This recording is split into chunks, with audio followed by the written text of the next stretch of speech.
Assalamualaikum warahmatullahi wabarakatuh. Bagaimana kabarnya siswa-siswi kelas 6 SD ITA Taqwa Garuda? Semoga sehat selalu ya. Pada hari ini kita akan membahas subtema 1 PB 2 dan 3, rukun dalam perbedaan. Sebelum belajar, mari kita berdoa terlebih dahulu. Bismillahirrahmanirrahim. Rabbi zidni ilman warzuqni fahman. Ya Allah, tambahkanlah kepadaku ilmu dan berilah aku karunia untuk dapat memahaminya. Amin. Manusia merupakan makhluk sosial yang tidak dapat hidup sendiri. Kita sangat membutuhkan bantuan dari sesama untuk memenuhi kebutuhan hidup. Oleh karena itu, hubungan sesama manusia harus selalu dijaga dan dipelihara agar tercipta hidup rukun. Lalu, apa itu hidup rukun? Hidup rukun adalah hidup yang saling menghormati, saling menghargai, saling menyayangi di antara sesama manusia. Hidup rukun bisa kita lakukan di mana saja, baik di rumah, di sekolah, maupun di masyarakat. Lalu, apa saja manfaat hidup rukun? Ketika kita hidup rukun, maka akan tercipta keharmonisan. Hidup menjadi tenang, damai, kemudian makmur, komunikasi juga baik, saling menolong, dan memperluas pergaulan. Apakah kalian sudah melakukan hidup rukun di rumah, di sekolah, dan di masyarakat? Coba sekarang kalian sebutkan contoh hidup rukun di rumah. Iya, betul. Contohnya bermain dengan kakak dan adik, makan bersama keluarga, meminjami adik mainan, membantu orang tua, dan belajar dengan kakak. Nah, sekarang coba sebutkan contoh hidup rukun di sekolah.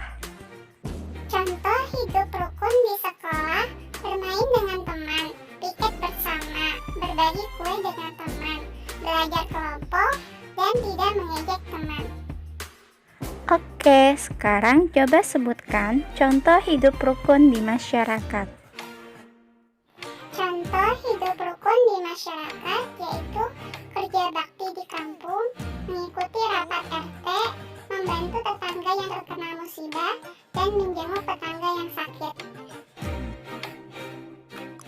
Apabila kita tidak hidup rukun, maka akan mengakibatkan mudah terjadi pertengkaran, kehidupan jadi tidak tentram, memiliki banyak musuh, dan mudah dihasut oleh orang lain. Lalu, apa sajakah ciri-ciri hidup rukun? Yaitu menghargai pendapat orang lain, menghargai hasil karya orang lain, membina hubungan baik, saling menghormati, dan saling menyayangi.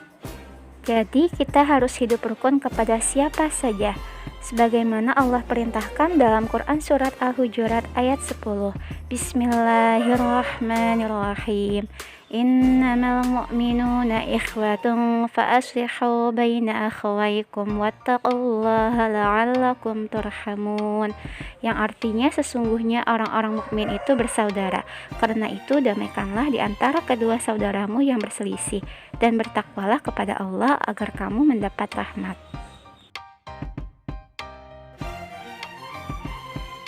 Pola lantai pada tarian. Apa itu pola lantai? Pola lantai adalah bentuk garis yang dilalui oleh penari saat melakukan gerak tari. Ada dua pola garis dasar pada lantai, yaitu garis lurus dan garis lengkung. Garis lurus memberikan kesan sederhana tapi kuat, sedangkan garis lengkung memberikan kesan lembut tetapi lemah. Pola lantai garis lurus dapat dikembangkan lagi menjadi pola lantai horizontal, diagonal, garis lurus ke depan, zigzag, segitiga, segi 4, dan segi 5.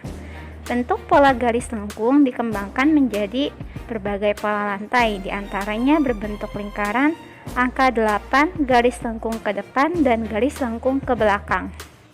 Pola lantai horizontal memberikan kesan istirahat. Pola lantai vertikal memberikan kesan sederhana tetapi kuat. Pola lantai diagonal memberikan kesan dinamis dan kuat. Sedangkan pola lantai garis melengkung memberikan kesan lemah dan lembut. Berikut ini contoh pola lantai horizontal. yaitu Tari Indang dari Provinsi Sumatera Barat. Tari Saman dari Provinsi Aceh.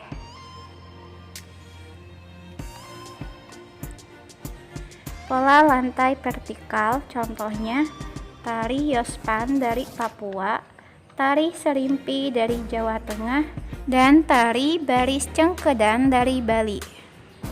Selanjutnya contoh pola lantai garis melengkung. Tari Pendet dari Bali.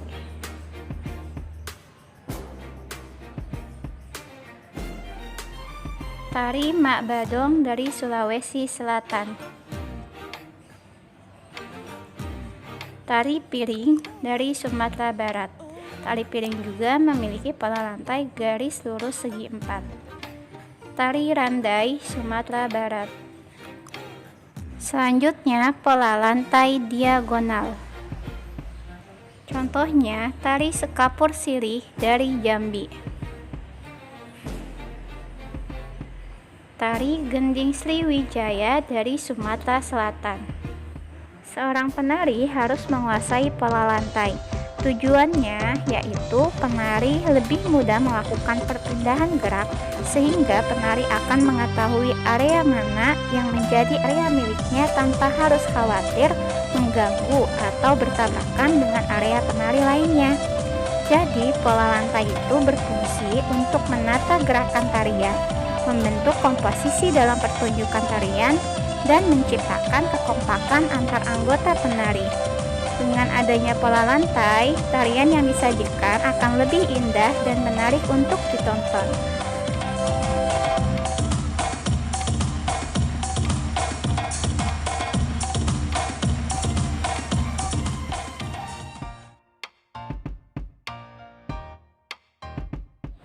Membuat peta pikiran. Peta pikiran merupakan suatu cara untuk mengorganisasikan dan menyajikan konsep, ide, tugas, atau informasi lainnya dalam bentuk diagram radial hierarkis non-linear. Jadi, peta pikiran itu umumnya menyajikan informasi yang terhubung dengan topik sentral dalam bentuk kata kunci, gambar atau simbol, dan warna sehingga suatu informasi dapat dipelajari dan diingat secara cepat dan efisien. Peta pikiran bisa dibuat dengan secara manual ataupun dengan menggunakan bantuan software. Pokok pikiran terbagi menjadi 3 komponen utama. Yang pertama, topik sentral, pokok atau fokus pikiran yang hendak dikembangkan dan diletakkan sebagai pohon. Yang kedua, topik utama, level pikiran lapis kedua sebagai bagian dari topik sentral dan diletakkan sebagai cabang yang melingkari pohon. Yang ketiga, subtopik, level pikiran lapis ketiga sebagai bagian dari cabang dan diletakkan sebagai ranting, dan level pikiran lapis berikutnya. Nah, sekarang coba kalian amati peta pikiran di halaman 28. Yang menjadi topik sentralnya yaitu jenis benda sebagai pohon. Kemudian, yang menjadi topik utamanya sebagai cabang diantaranya ada plastik, kayu, logam, dan juga karet. Dan yang sebagai subtopik atau ranting yaitu ada sifat dan kegunaannya. Di antaranya logam sifatnya kuat, keras, berbahan konduktor, mudah dibentuk, dan kegunaannya itu sebagai perhiasan, bahan bangunan, alat rumah, dan lain-lain. Contoh peta pikiran dengan tema benda. Benda sebagai topik sentral. Kemudian padat, cair, dan gas sebagai cabang topik utama. Dan yang menjadi subtopik atau bagian rantingnya yaitu contoh partikel, pembentuk, dan lainnya. Jadi langkah-langkah membuat peta pikiran yaitu yang pertama tentukan terlebih dahulu temanya. Contohnya di sini temanya rumahku. Mulailah dari tengah kertas kosong. Gunakan gambar atau simbol untuk ide utama. Jadi topik sentralnya yaitu rumahku. Kemudian gunakan berbagai warna. Setelah itu, hubungkan cabang-cabang utama ke pusat. Buatlah garis hubung yang melengkung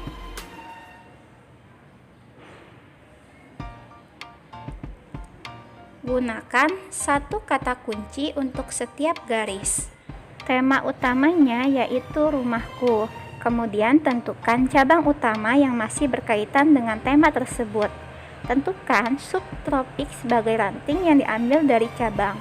Setelah itu gunakan gambar simbol kode. Berikutnya gunakan garis untuk menghubungkan antar topik sentral dengan topik utama dan subtopik. Pada peta pikiran ini yang menjadi topik sentral yaitu rumahku, dan yang menjadi topik utama sebagai cabangnya ada halaman, loteng, kamar mandi, ruang utama, kamar tidur, dan dapur.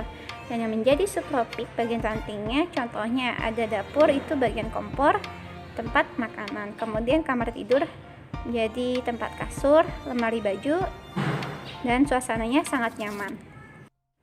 Langkah terakhirnya bisa menggunakan gambar agar peta pikiran dapat terlihat lebih menarik. Coba kalian amati video kisah tentang robek bendera Belanda di Hotel Yamato. Sebuah kemerdekaan adalah cita-cita setiap bangsa yang harus diperjuangkan demi mewujudkan kesejahteraan rakyatnya. Semangat juang dan kemerdekaan memang seharusnya tak pernah dipadamkan, meskipun negara sudah dinyatakan merdeka. Karena pertarungan antara hak dan kebatilan tidak akan pernah musnah selama bumi masih terbentang.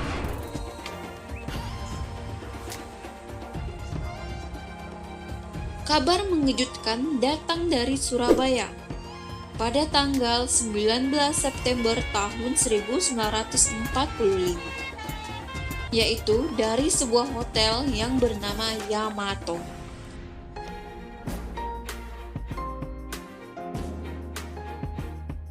Bagaimana tidak, bendera Belanda berkibar kembali di saat Indonesia baru berusia 33 hari.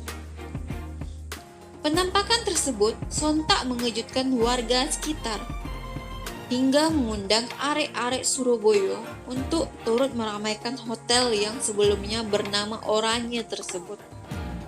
Para pemuda pun bertanya-tanya, kita sudah merdeka, kenapa bendera Belanda masih dikibarkan? Usut punya usut, ternyata bendera 3 warna itu telah dikibarkan sejak malam hari oleh Plukman, yaitu dalam rangka perayaan ulang tahun Ratu Wilhelmina. Plukman adalah pemimpin organisasi Indo-European Vereniging yang diangkat NICE menjadi wali kota Surabaya. Tak lama berselang, masa semakin ramai. Agar konflik tak meluas, Residen Surabaya Sudirman datang dengan ditemani 2 pemuda bernama Sidik dan Haryono, yaitu untuk membujuk pihak Belanda agar mau menurunkan bendera 3 warna tersebut. Namun perundingan tak kunjung membuahkan hasil. Hal itu tertuang dalam buku Surabaya Bergolak oleh R.S. Ahmad.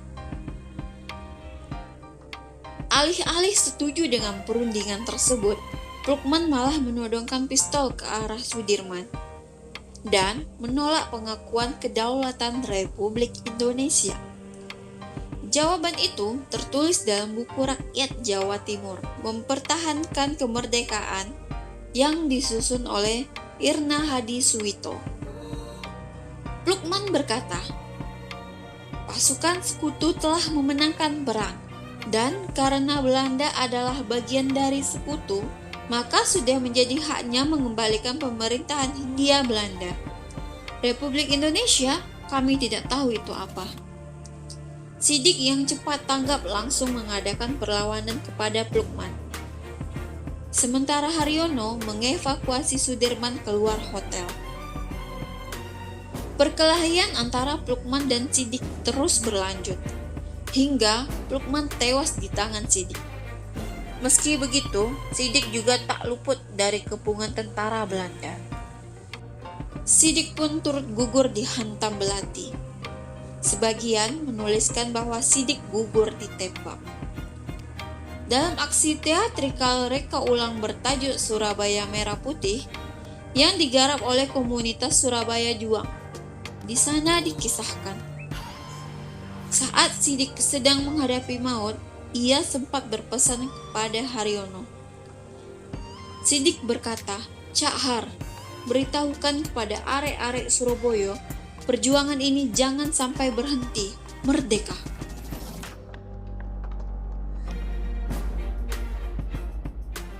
Haryono yang berhasil meloloskan diri langsung memanjat tembok hotel hingga ke atas menara, hampir bersamaan dengan seorang pemuda yang bernama Kusno Wibowo, yang juga mendaki tangga ke tempat yang sama.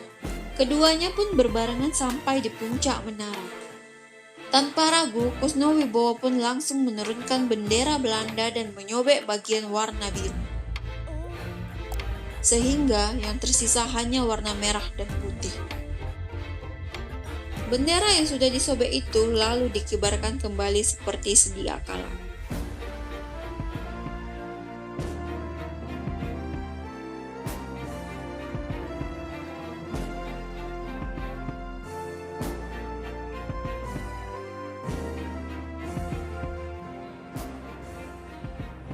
Hotel Yamato yang dulu sekarang menjadi Hotel Majapahit yang terdapat di Jalan Tunjungan nomor 65 Surabaya.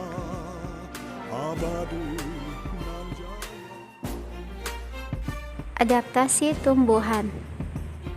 Adaptasi adalah kemampuan makhluk hidup menyesuaikan diri dengan lingkungannya. Adaptasi terbagi menjadi 3, yaitu adaptasi morfologi, adaptasi fisiologi, dan adaptasi tingkah laku. Adaptasi morfologi adalah suatu adaptasi yang dilakukan makhluk hidup melalui penyesuaian bentuk atau alat-alat tubuhnya.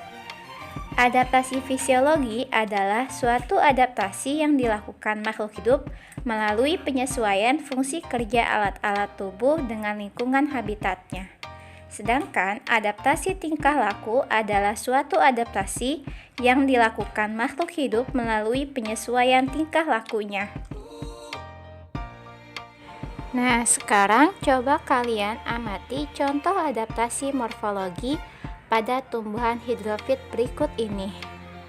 Tumbuhan hidrofit memiliki kutikula tipis untuk mencegah kehilangan air, memiliki stomata yang terbuka pada kebanyakan waktu karena adanya air yang melimpah, memiliki daun yang rata berfungsi untuk mengapung di permukaan air, memiliki akar yang kecil karena air dapat langsung tersebar ke daun dan memiliki akar ringan berfungsi mengambil oksigen dari dalam. Contoh adaptasi morfologi pada tumbuhan xerofit. Tumbuhan yang hidup di daerah yang kering, tumbuhan ini memiliki daun tebal, sempit, kadang-kadang berubah bentuk menjadi bentuk duri, sisik, atau bahkan tidak mempunyai daun. Batangnya yang tebal dan mempunyai jaringan untuk menyimpan air, serta akar yang panjang. Selanjutnya, contoh adaptasi morfologi pada tumbuhan higrofit. Tumbuhan higrofit hidup di daerah lembab. Tubuhnya terdiri atas bagian-bagian akar, batang, dan daun. Batangnya pada umumnya tidak tampak karena terdapat di dalam tanah. Daunnya yang muda umumnya melingkar atau menggulung. Selanjutnya yaitu contoh adaptasi fisiologi. Tumbuhan tertentu mengeluarkan bau yang khas untuk menarik serangga. Sebagian tumbuhan menarik serangga untuk dimakan, dan sebagian lagi menggunakan serangga supaya dapat membantu proses penyerbukan. Contohnya pada bunga mawar.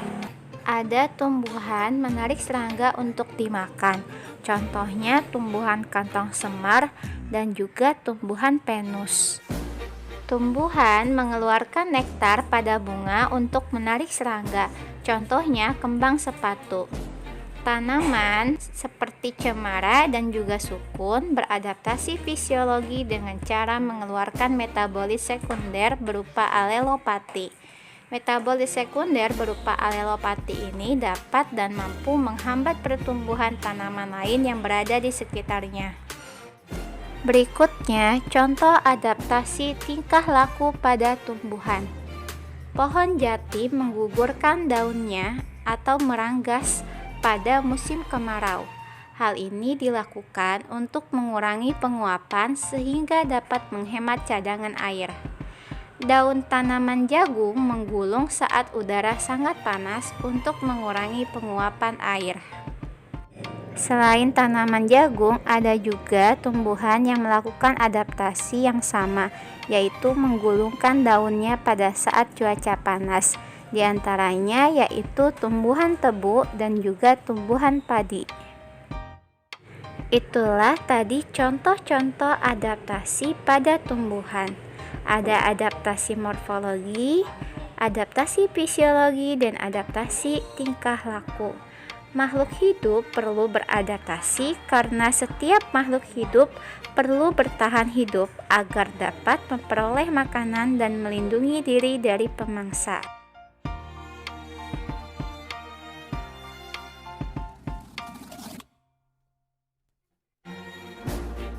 Tugas hari ini, tentukan pola lantai sebuah tarian. Lihat buku tematik halaman 24-25. Kalian tentukan pola lantainya. Apakah tarian tersebut menggunakan pola lantai horizontal, vertikal, melingkar, atau diagonal? Setelah kalian menjawab halaman 24 dan 25, selanjutnya kalian membuat peta pikiran di kertas HPS atau di buku gambar. Ingat, langkah yang pertama tentukan dulu temanya yang menjadi topik sentralnya. Setelah itu kembangkan topik utamanya dan subtopiknya. Lihat kembali cara yang sudah Ibu jelaskan dalam video ini. Tema yang bisa kalian tentukan dalam pembuatan peta pikiran itu bisa tentang kesehatan, bisa tentang pendidikan, sekolah, tentang keluarga, liburan, kemudian misalkan tentang makhluk hidup, seperti cara perkembangbiakan hewan atau tumbuhan, dan juga hal apapun yang ingin kalian planningkan itu bisa dibuat dalam peta pikiran. Demikianlah pembelajaran hari ini, semoga dapat bermanfaat. Jangan lupa untuk selalu semangat dalam belajar. Jagalah sholat wajib 5 waktu, rajinlah membantu orang tua, bersikap sopan dan lemah lembut, serta menerapkan hidup rukun dengan siapa saja. Wassalamualaikum warahmatullahi wabarakatuh.